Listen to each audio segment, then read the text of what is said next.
থানা কমিটিক আমি এটা নতুন দায়িত্ব দিব গৈ আছো যে আপোনালোকে ভিডিপি সকল চেঞ্জ কৰিব পাৰিব গাঁৱত এজন প্ৰাইভেট মেম্বাৰ আৰু বাকি সকল চৰকাৰী মেম্বাৰ গতিকে কোনো ধৰণৰ অপৰাধৰ গোচৰ পঞ্জীয়ন হৈ থকা ব্যক্তি থানা কমিটিৰ সদস্য হ'ব নোৱাৰিব দ্বিতীয়তে যাৰ ব্যৱসায়িকভাৱে থানাৰ লগত সম্পৰ্ক প্ৰফেশনেলি ব্যক্তিগতভাৱে তেনেকুৱা ব্যক্তিকো আমি থানা কমিটিৰ সদস্য দিব নালাগে মই অধিবক্তাজনৰ প্ৰসংগ এই কাৰণে উলিয়ালো কোনোবা হাইকোৰ্টৰ অধিবক্তা থানাৰ লগত কোনো সম্পৰ্ক নাই কিন্তু সেই ওচৰৰ কোৰ্টখনৰ অধিবক্তা থানাৰ লগত মোৰ দৈনন্দিন সম্পৰ্ক তেনেকুৱা ব্যক্তিক আমি থানা কমিটিৰ সদস্য মনোনীত নকৰো কেছ থকা মানুহক নকৰো আৰু যি ব্যক্তিগতভাৱে থানাত সদায় অহা যোৱা কৰে তেনেকুৱা ব্যক্তিক আমি থানা কমিটিৰ সদস্য নিযুক্তি নকৰো কেইজন হল তিনিজন এগৰাকী মহিলা আৰু তিনিগৰাকী সদস্য আহিব যিগৰাকী সদস্য চেয়াৰমেনে দিব কিন্তু তেওঁ ভিডিপিৰ মেম্বাৰ হ'ব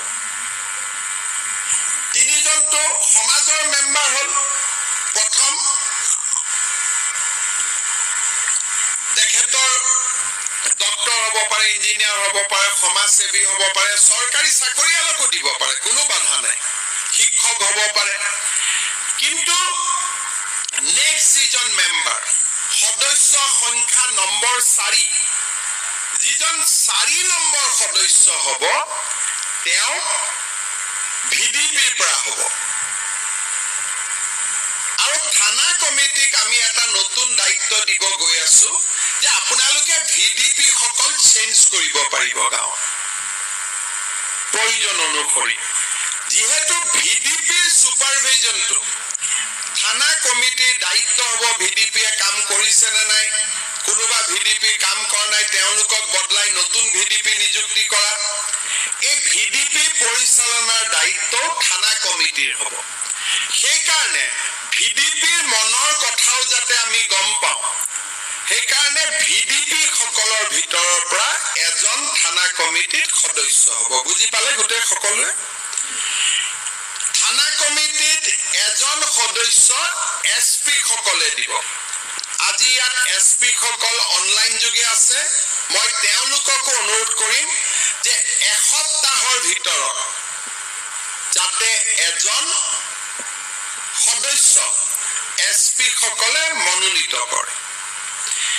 দ্বিতীয়জন সদস্য ডিসি সকলে মনোনীত কৰিব মই মুখ্য সচিব ডাঙৰীয়াক অনুৰোধ কৰিম যাতে ডিসি সকলক ইনস্ট্ৰাকশন দিয়া হয় যে এজন সদস্য ডিসি সকলে মনোনীত কৰিব 307 মেম্বাৰ এই গুটেইখিনি হোৱাৰ পিছত থানা কমিটিৰ প্ৰথমখন সভা 2 অক্টোবৰ তাৰিখে অনুষ্ঠিত হ'ব 307খন থানাতে একেদিনটো আপোনালোকে মেম্বাৰ দিলে 3জন মেম্বাৰ দিলে সকলে বুজি পাইছে 3জন মেম্বাৰৰ এগৰাকী মহিলা হ'ব ভিডিপিৰ পৰা এজন দিলে আৰু এজন এসপিয়ে দিলে এজন ডিসিয়ে দিলে 6জন প্ৰাইভেট মেম্বাৰ আৰু বাকি সকল চৰকাৰী মেম্বাৰ এমএলএ গৰাকী চৰকাৰী মেম্বাৰ হল ইনভাইটেড মেম্বাৰ তেওঁ আহক নাহক invited circle officer BDO joint director হেলথৰ পৰা এজন ডক্টৰ সিডিপিও 4জন হল গভৰ্নমেন্ট মেম্বাৰ 4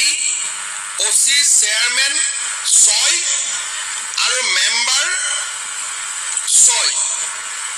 টোটাল 12 জনীয়া কমিটি হল আৰু এখন মিটিং বৈধ বুলি গম পাবৰ কাৰণে আমি 6জন সদস্য আমাৰ সকলো মিটিংত উপস্থিত থাকিব লাগিব পদেন হক বা নন পদেন হক 6জন এনি টাইম উপস্থিত থাকিব লাগিব 2 অক্টোবৰ সকলো থানা কমিটিৰ মিটিং গধূলি 4 বজাত অনুষ্ঠিত হ'ব আৰু সেইখন হ'ব উদ্বোধনী সভা আৰু সেই দিনটোৰ পৰা চেয়াৰমেনজনে দায়িত্ব ল'ব মেম্বাৰসকলে দায়িত্ব ল'ব আৰু 1 অক্টোবৰৰ পৰা কাৰ্যকৰী হোৱাকৈ চেয়াৰমেনজনে যিহেতু বিভিন্ন কাগজত সহি কৰিব লাগিব কাম কৰিব লাগিব 1 অক্টোবৰৰ পৰা কাৰ্যকৰী হোৱাকৈ চেয়াৰমেন সকলে মাহত 5000 টকাৰ এটা আমাৰ পৰা